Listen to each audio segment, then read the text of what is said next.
Hi, this is Trepacer. There's a third trailer for Star Trek Into the Darkness. I saw earlier on superherohype.com, so I'm gonna look at it and give you my live reaction and review of it. So let's do this. This is really pumping me up for this movie. Of course, this movie stars Chris Pine, Zachary Quinto, Zoe Salinger, Carl Urban, John Cho, Bruce Greenwood, Simon Pegg, Anton Yelchin, and Brendan Kovic as a mysterious character who's either, well, we'll see who he's supposed to be. Either Khan or Gary Mitchell, but we'll see.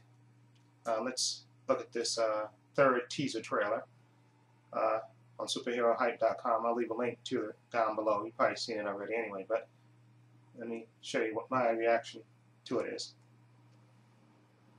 Rated M for mature.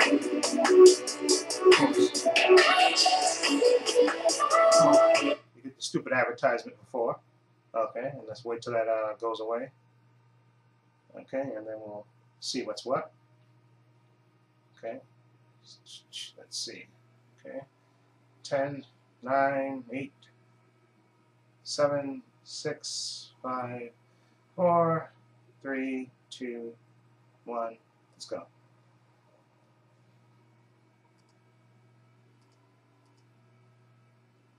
Do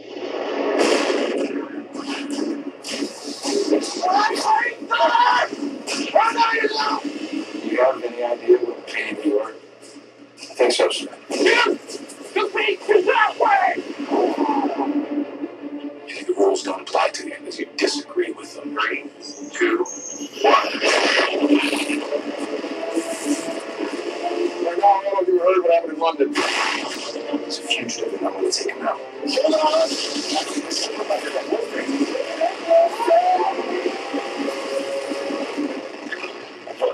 I'm not sure that qualifies. Do it now. Ready this way.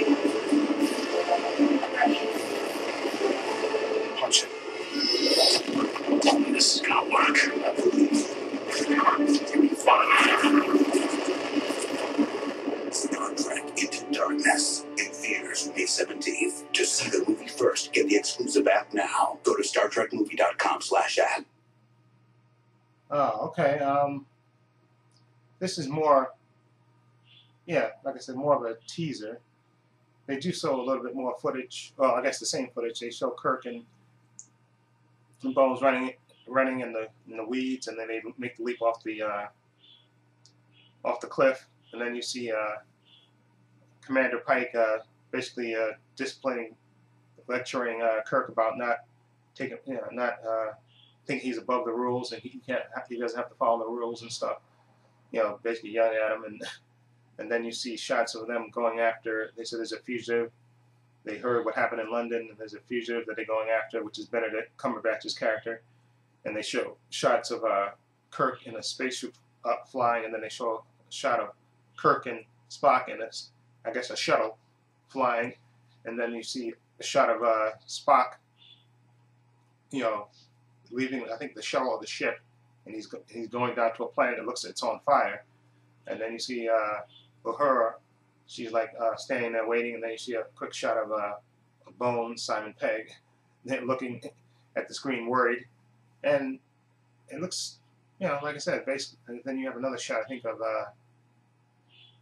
Pike, talking to Kirk. So this is basically like a 1-minute teaser. I don't know if it's even worth commenting on, but I made a video of it anyway, and I think I'll include this in my Trepacer ramblings. It'll be part of that. Okay? There you go. So, if you've seen it, let me know what you think. Okay? Okay, this is my rant, I guess, or if you want, of the exclusive things. And the reason I say this thing is because of two things. I remember Fright Night came out was it last year or 2 years, whenever it was. An exclusive thing on Blu-ray, limited copies and stuff, and then of course, it sold out immediately, of course, and then of course people are selling it on eBay for ridiculous prices. Okay, and I always thought that was retarded, and I still don't see why. The people who have the rights to it, I'm assuming it's one of these small companies that has the rights to it. They figure I'll put out a certain amount of copies, and we'll, we'll sell out fast, and then let the people, gouge people and try to sell them for ridiculous prices. And let people madly scramble. I understand, but if it's a popular movie like Fright Night, why not just release it in a wider distribution? That way you will sell more copies, because it's a movie that people want to get. Okay, so putting it into limited release to me is retarded. Okay, and again, it happened again with Christine. Now I knew about it because Karate Popcorn told me ahead of time. She made a video that it was being released, in limited fashion. I think on a Friday or something. I was at work and stuff, and I thought about it. About maybe logging into the website and then trying for, because I like the movie Christine. But then I just totally forgot about it. And then I saw Film Fan Pete had it on his channel, and then I thought to myself again, why limit it the release? It makes no sense to me. Okay, now I understand the people that own the rights to it, but why limit it release these movies for? It makes no sense. You know it's going to sell out fast. Why not do a wider distribution? You'll sell more copies. Isn't it the goal of the people that own the rights to it? Unless they're going to, I don't know, unless they're going to, but even that, I think it's kind of retarded. If you're going to release it and then limited release, let people buy, let it sell out, and then I guess wait for people to demand it more or something, and then you're going to release it again, and then we'll sell out more limited release copies, then hold it again, then sell out again. Why not just give it a wider distribution? Sell as many copies as you can, because isn't that the goal of releasing the movie out on Blu-ray, to make as much money as you can by selling it? Okay, that's why I understand it. Unless somebody can explain it to me, and maybe I'm not understanding. Maybe I'm too thick about it, and maybe I'm thinking too logically, or I'm not seeing what the advantage is to having it in limited release. Why not release it, especially Fright Night? That movie is like a cult classic almost. If you'd have released that and wider distribution, I guarantee that movie would have sold out. If you released that movie like say $20, the movie would have sold out. Especially when the sequel, not the sequel, the remake or reimagining, whatever you want to call it, came out when it was last year or the year before. Okay, if you'd have sold out tons of copies. Okay, you'd have sold tons of copies, but instead you have a limited release for it, and then people put it on eBay for a ridiculous price. Who's gonna excuse me, I don't want to curse, but who's gonna pay? I'm not gonna pay $80 for Fright Night. Okay, I could get the DVD and just watch it that way if I want to watch it. I would like to get it on Blu-ray, and sure, I would like to get Christine on Blu-ray, but I'm not gonna pay $80 or $100. So I'm not gonna scramble to a website and try to beat any other people, thousands of other people that's gonna try to scramble to get it, and it's gonna sell out. Why not just release it to a wider distribution and have and make a deal with these stores and stuff, and have it, you can even have it exclusive to a store. I don't know if that is even possible. You have it exclusive to the stores, to sell it at Best Buys or just Walmarts or something, and that way at least you sell more copies. I understand the point of it. Maybe somebody can explain to me. Maybe I'm too thick about it, because to me it's absolutely asinine to have a limited release on movies that people want to see. Okay, it makes no sense to me. Why limit the amount of money that you can make? It makes no sense. I don't know, unless the people that own the movie, maybe they made like 100 copies for themselves, and they're gonna put it on eBay and make as much money as they possible individually or something. I don't understand. But that's the end of my rant. To me, it's kind of asinine to do it. Okay, this is not to say anybody who scrambled to the website and got it, I'm happy for you, but I'm not going nuts trying to pay. I'm not gonna pay $80 or $100 for one movie on Blu-ray. Okay, I don't give a crap how much I enjoyed it. I love Fright Night, and I like Christine, but no way in the world am I gonna pay $80 or $100 on eBay for a movie limited. I don't give a crap. Okay, I'll just wait till either it gets a wider distribution, or the company that put it out lose the rights to it or whatever. It makes a limited time and they lose the rights, and then the company that owns it puts it out in the wider release, and then I'll get it then on Blu-ray. Well, I'll just get the DVD and watch it that way. Okay, because to me it makes no sense. Okay, that's the end of my rant. Okay, which I think is asinine, but that's my opinion. Bye-bye. Hi. I haven't done a comic book update for a while. I've still been collecting, so in this rambling video, I'm gonna just show you what I bought for the past 2 months. Okay, and I apologize for not doing it, at least showing you what I bought. Okay, and like I said, the comic book. Let me get right into it. The comic book that I've been really reading I think it's the best comic book out there right now. Is Batman: The Death in the Family. This is issue number 16 right there. Nice shot of the Joker there, dressed up like Robin and Alfred, I think, a little bit there. Okay, that's the best comic. I can't wait to read that one. This one and the other issue that came out after that. This is Justice League, issue number 16. Got that. I really like this. Really like the DC New 52 comics. They really did a great job of that. Another title that I collect, of course, is Teen Titans. That's number 16 right there. And of course, it says, you see the bottom. It says Robin's last laugh. And it's again a part of the Death in the Family arc, which expands into the other books besides the Batman book. Okay, Superman, I like that also. It's a nice shot of Lex Luthor right there. And it says Lex Luthor, Reflections of a Deranged Mind. So I love that cover there. That. And issue number 16, Superman, the Justice League at his side. There's right there. And also, this is the Red Hood Outlaws, and I love this cover. Again, this is part of the Death in the Family. And there's the Joker right there, and you can look at the cover. Let me see the back. See that nice shot of the Joker right there putting on lipstick? And you see how that folds out like that? The shade of the Red Hood. That looks fantastic. I love the way that looks. Absolutely fantastic. Okay, and that was issue number 15, and here's issue number 16. That's part of the Death in the Family issue still too, and there's the Red Hood with his Joker smile there. That looks freaking awesome. Again, part of the Death in the Family arc. Okay. Okay, now this is what I bought this past month. Just ended, well, February, it just ended. His Red Hood Outlaws. A great shot. Again, part of the aftermath of the Death in the Family. There's a nice shot of Batman holding the Red Hood, and then Red Robin there. It's a great shot. And this is the Justice League, issue number 17, A Watery Grave. There you go. It's an awesome looking cover there. A Watery Grave. Let's see what that is.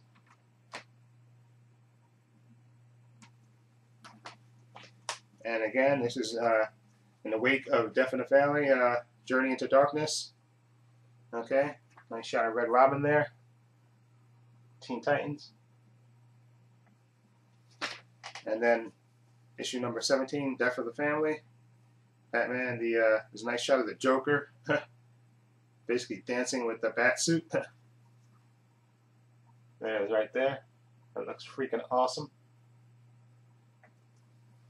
And I bought a graphic novel.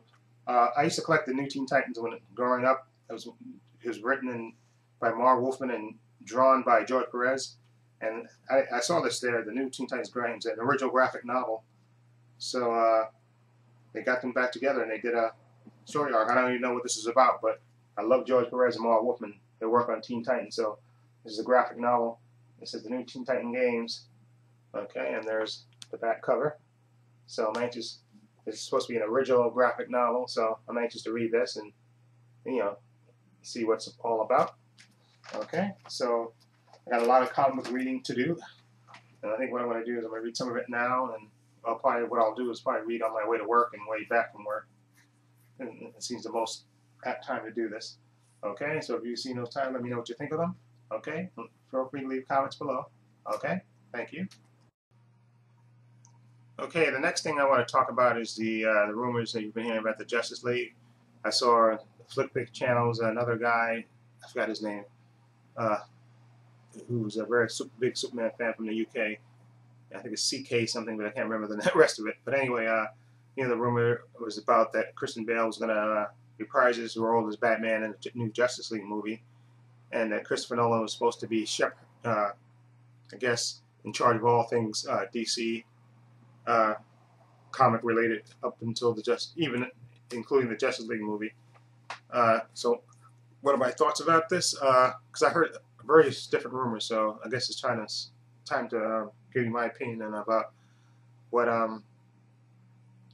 anything about, because they were saying that I even read a description, I think, that they said that at the end of Man of Steel that Clark Kent will get called into Perry Wright's office, and he gives him a paper and says, listen, there's been rumors that somebody's been, a certain billionaire has been sighted in Paris or something, and they show a picture, and he shows them a picture, a certain billionaire, a rumored, a certain billionaire has been spotted in Paris. And so, so you may not even see Christian Bale in it. You just may just hear them say that. So, and that'll be the link to the Justice League movie. Now, as far as Christian Bale coming back as Batman, I don't mind him being Batman, but you have to change. You just have to change his Batman. You can't. In a way, it's kind of a double-edged sword. You love Christian Bale because he's a great actor. He did a great job as Batman, but you can't really have the Justice League movie exist, to me, in my opinion, in the Christopher Nolan Dark Knight universe, because that's supposed to be more realistic. And you can't have Superman inhabit that world. That makes no, just like a lot of people said before, it would make no sense. All the bad things that are happening in Gotham and Superman would never show up. It kind of makes no sense. Okay, so I would prefer that the Man of Steel universe is a separate universe, and in that universe, there's a Batman, a Wonder Woman, Flash, Green Lantern, and all that stuff, and that way you don't have to say it's, it'd be just like the Avengers. In that world, heroes exist, and I think, like I said, I wouldn't mind Christian Bale, but I know a lot of people saying, well, if you have Batman in this movie, then you probably can't reboot Batman then later, right? Because you can't have Christian Bale come back again as Batman, right? So my feeling of it is, I was thinking, this is just off the top of my head, because people are saying, well, you can't do solo movies again with Batman because Christian Bale, his story arc ended at the Dark Knight Rises, which I think it did, and I think it wrapped up really nicely. And Bruce's story ended, but I think you could restart the Batman if they want to do that. I don't even know if they want to restart the Batman movies. I think they could just do the other heroes movies and then just have Christian Bale be Batman in the Justice League movie, But I know that people saying they were going to reboot it, but you don't have to reboot Batman for a while. Okay, you can just continue to do the Justice League movies if you're going to do that, and then do Superman movies, do the Flash movies, or Green Lantern and Wonder Woman, and then the Justice League movie. And I think if Warner Brothers is smart, but I think what they should do, is instead of releasing it when the Avengers 2 come out, delay it again, delay it for another year, or instead of having it come out, because I think the Avengers is supposed to come out in 2015, right? Delay Justice League movie until 2016. Why not? Because that way, it's 2013 now. That'll give you 3 years, basically, to you can film other individual movies with the heroes. But I know everybody's saying, well, you gotta hop on it right now. Why? The only time? No, you don't. Because if the Man of Steel is good enough, to do that movie, then you can move on, do a Wonder Woman movie, do a Flash movie, even reboot the Green Lantern movie. And I know people say, oh, well, remember they did that with the Hulk. They did another version of the Hulk, so you can reboot Green Lantern. And I always thought that Ryan Reynolds should have been the Flash anyway, because he was just the perfect personality for the Flash anyway. But what's done is done. But you can reboot the Green Lantern and get a different guy. Okay, get the guy from Castle. I can't forget his name. The actor who plays in Castle right now. Get him to be. I always thought he would be the perfect Hal Jordan anyway. I can't remember his name, but anyway, I thought he would be the perfect Green Lantern. And then you could, like I said, do Wonder Woman. And like I said before, in one of my first rambling video, the woman that was in, I can't remember her name now, that was in that awful Texas Chainsaw 3D that came out earlier. The star of that movie, I can't think of her name. I'll put it over the video here. She would be the perfect Wonder Woman. She's young enough, she's tall enough, and she's pretty enough, and she can act. Let her be Wonder Woman. She's young enough. Like I said, you can make an individual movie with her. Okay, let her do that movie. You got the Man of Steel movie, and what you could even do is, what I think would be smart, is when you do the individual movies like the Wonder Woman movie, the Flash movie, and the Green Lantern movie, you can have Superman make a cameo at the end instead of like in the other movie, in the Avengers movie, you had Nick Fury make cameos at the end of it. You could have Superman make cameos at the end of those movies. Like you can have him come in at the end, like, and, after the heroes have done whatever they did, battle whatever demons or villains they battle, and then you have Superman come in at the end and tell them that we're putting together a team, and like you'd be a part of it. You could have, instead of, you could have Superman do that, which I think would be great. And then by the time the Justice League movie rolls around in 2016, you could either have the next Superman movie come out in either well, I'm trying to think if you have this movie, because I think this movie's going to make a lot of money, Man of Steel, and then they probably won't start reshooting a sequel to it till probably not even to 2015. So that might be tricky though. That might be tricky. I don't know if they're going to do that, but I think that would be a better way to do it. Just have Superman or Henry Cavill. Yeah, you know what? Do it this way. Start shooting the Man of Steel, the sequel to it. Not this year, but 2014. So that way you can have that come out just before, you have, just like the way Iron Man 2 came out before the Avengers came out. You can have the second Man of Steel sequel that come out then. And then, like I said, you can tie it all into to one movie instead of trying to rush it and get it through. Okay, and if Christopher Nolan's going to be a part of it, I think that'd be great because he's, like I say, he's an intelligent guy. He has a great direction, great vision. So, but I think you have to do the individual solo movies, and just this time you have to make sure you get the right script and the right directors to do it. Okay. The Green Lantern movie sucked because the script sucked. Okay, the story was absolutely awful. Okay, and if you had a stronger director and a better script, it could have came out a lot better than it did. So that's, if I was Christopher Nolan and he's truly in charge of it, is make sure you pick the right directors and the right script. Okay, don't have 15 million guys work on the script. Okay, you have one good writer write the script for the Justice League movie. And like I said, the guy that did Gangster Squad, Louis Beagle or whatever his name is, why have him doing Justice League movie for anyway? Who is he? I mean, he's nobody you ever heard of. Okay, have Jeffrey Johns, right, who's draw the Justice League movie, have him write the script for the Justice League movie. Okay, he is a man that knows the characters. Okay, and let him do the script. Why get some guy that you never heard, that I never heard of, to do the script for the Justice League movie? It makes no sense. And they said it was awful, and they was going back to the drawing board. So you have him, Jeff Johns, do it because he's a really good comic book writer, a really good writer. Period. And let him write the script, and I guarantee you he'll come up with a good script. Okay, so that's my Justice League rant, rave, and like I said, delay the Justice League movie for 1 year. Don't have it come out compete with the Avengers movie, because first of all, you're gonna get your ass kicked anyway by trying to compete directly with Marvel anyway. So delay it 1 year. Do the individual movies: Wonder Woman, Flash, and Green Lantern. Okay, and you don't Martian Manhunter and Aquaman. You could have them come in a Justice League movie. You don't have to give them their individual movies. Just have them come in the Justice League movie. Okay, or better yet, you can exclude Aquaman anyway and put Cyborg in there if you want to. Okay, but if you want to go old school and be old school, you put the Aquaman and Martian Manhunter in there, but you have them come in during the Justice League movie. Okay, and delay it, and film the Wonder Woman movie, the Green Lantern movie, reboot the Flash movie, maybe Superman 2 again, so that way you can have that come out just before the Justice League movie, and you can have that movie in Superman 2. You can even have maybe the Justice League show up, or those individual people that he visited, they can show up again at the end, and then that springs off into to the Justice League. So that's just my opinion. Okay, this is going to be my unsung movie pick for this edition of Trepacer's Ramblings. The movie's called The Five Heartbeats. This is written and directed by Robert Townsend.